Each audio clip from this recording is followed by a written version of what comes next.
Oh, hello, great readers. I'm Belchan. I'm Nimakung. I'm Banchan. In this class, I'll read to all of you. Chap.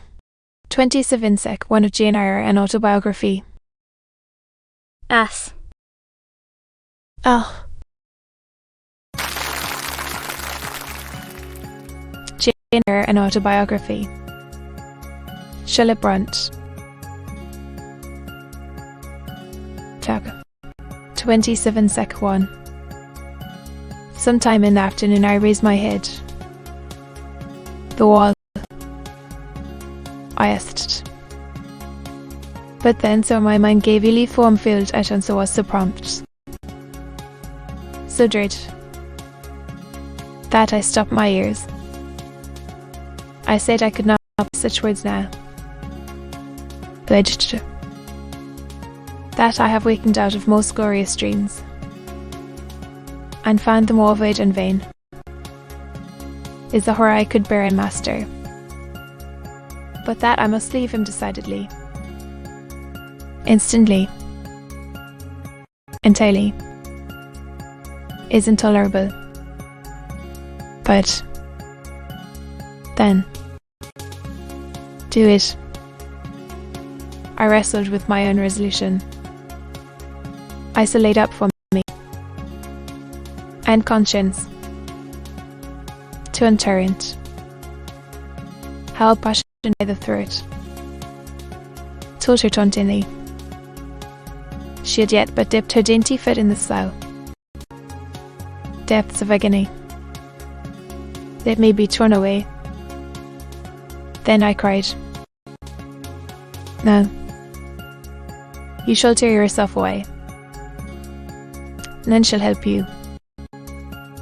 You shall yourself pluck out your right eye, yourself cut off your right hand. Your heart shall be the victim. I rose up suddenly. A voice filled. My head swam as I stood erect. I perceived that I was sickening from excitement and inanition. Neither meat nor drink had passed my lips that day, for I had taken no breakfast.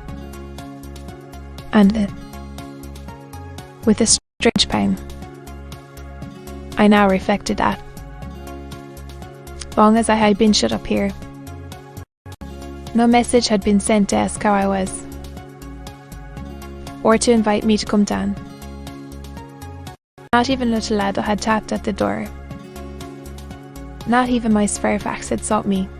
For sakes, I murmured, as I entered the boat and passed out. Over an obstacle, my head was still dizzy, my sight was dim, and my limbs were feeble. I could not soon recover myself. I fell, but not onto the ground. An outstretched arm caught me. Octopi was supported by Mr. Rochester, my chamber threshold. You come out. At last, he said. We've been waiting for long, and listening heard no one sob 5 minutes more of. That dit like cash, I should have pressed the lock like a burglar. Yourself. Up and grieve alone, with vehemence. You are passionate. I expected a scene of some kind. I was prepared for the hot rain of tears be shed on my breast, now a senseless floor has received them your drenched handkerchief, but Eyre you have not. Wept at all. I see a white cheek and a faded eye, but no trace of tears. I suppose then your heart has been weeping blood? Well, Jane, not a word of reproach? Nothing bitter, nothing poignant? Feeling or sting of passion? You sit quietly where I have placed you and regard me with a worry. As if look, Jane, mind you this, was dear to him as torture of his cap, and lay in his bosom idat. The shambles and our rumine, reader the spot. There was such deep remorse in his eye, in his tone, such manly energy in his manner, and besides was such unchanged love in His whole look at me forgave him all, not in words not. Outwardly, only at my heart's core. I'm a scoundrel, Jane. Oh. All he inquired was to be wondering, I suppose, my continued silence and tameness. The result rather of weakness than of will. Yes, I cannot. I am tired and sick. Heaved a sort of shuddering sigh. And taking me in his arms, me downstairs. Me all was.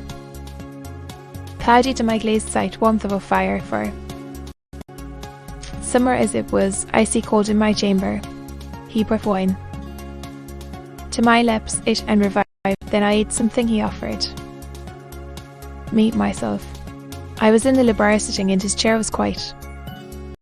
Well, I could go out of life now without his sharper hang would be well for me, I thought, the fit of cracking my heartstrings and rending them from among Mr. Rochester's. I must leave him. It appears. How are you now? Much better. Sir, taste the wine again. I obeyed him the glass. On the table stood before me and looked at me attentively. Suddenly he turned away with an inarticulate exclamation of some kind. He walked fast through the room and came back, stooped towards me. As if to kiss me forbidden. I turned my face away and put his aside, exclaimed hastily, "Oh, I know, Mason. At any rate, there is neither room nor claim for me. Why, Jane? I will spare the trouble of much talking.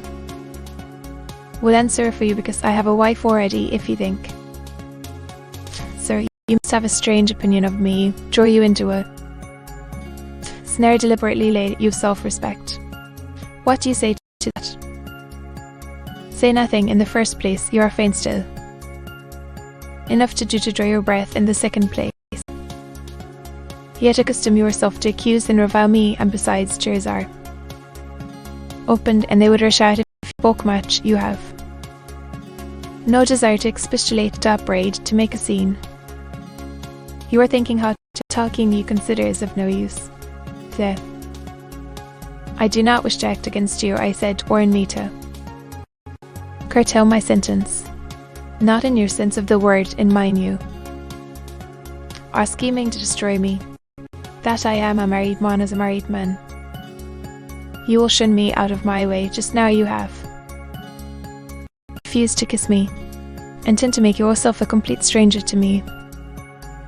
Only as Adla's governess, if ever I say a friendly word to you, if ever a friendly feeling inclines you again to me, had nearly made me his mistress, I cleared and steadied my voice to reply, all is changed about me, sir, doubt of that, and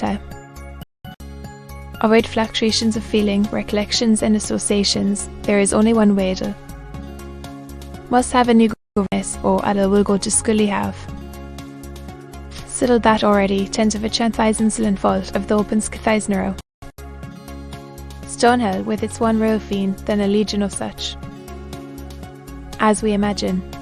Jane here, nor will I haul, knowing as I did how it was haunted, conceal from you. But if I ever saw you of the place, stay if she knew with what a maid she was housed, not permit me to remove the main echoes Eyre fall. I possess an old house manor, even more retired and hidden than this her safely enough, had not a scruple about the unhealthiness of the situation in the heart of Owood made my conscience recoil from the arrangement. Probably those damp walls would soon have eased me over.